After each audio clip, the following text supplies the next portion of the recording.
Now, Yael, from a policy standpoint, how practical is it to actually enforce a ban on social media or AI chatbots for young people in one province opposed to the entire country?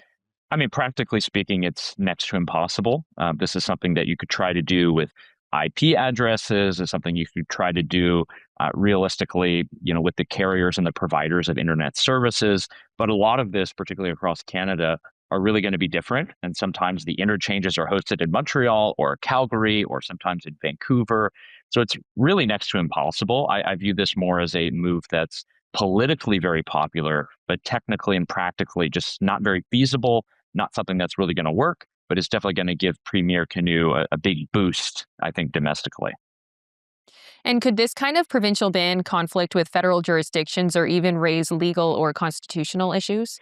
I think so. There's a reason that you just haven't had any of these social media bans that have been passed thus far at the provincial level. There's a lot of charter concerns. Realistically, what is the federal government's role on this? And another thing to think about is we actually technically don't even have a minimum age limit for the internet in Canada. Most of the services that are used in Canada kind of follow the American model of 13 years and over. That's from COPA.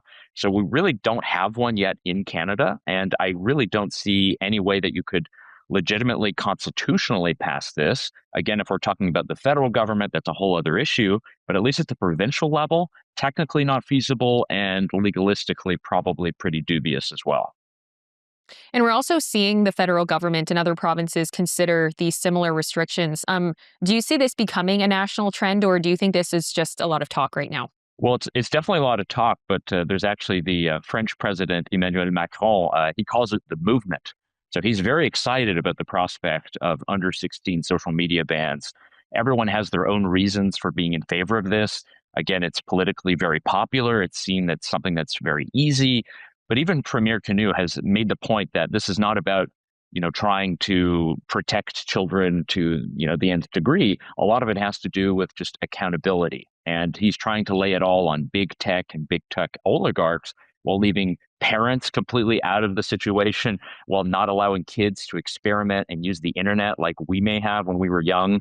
So I really don't see this becoming a large movement, so called, that will hold up and be rigid when it comes to our own laws.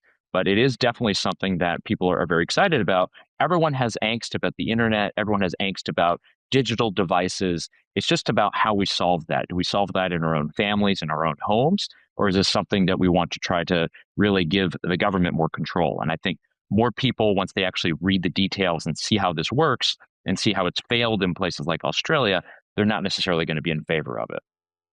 Well, I want to talk about Australia a little bit Mhm. because one of the biggest issues they've had is actually verifying age online. So, how realistic is it for a province like Manitoba to actually enforce something similar? Well, we've seen Australia face challenges. Like, what could Manitoba learn from Australia?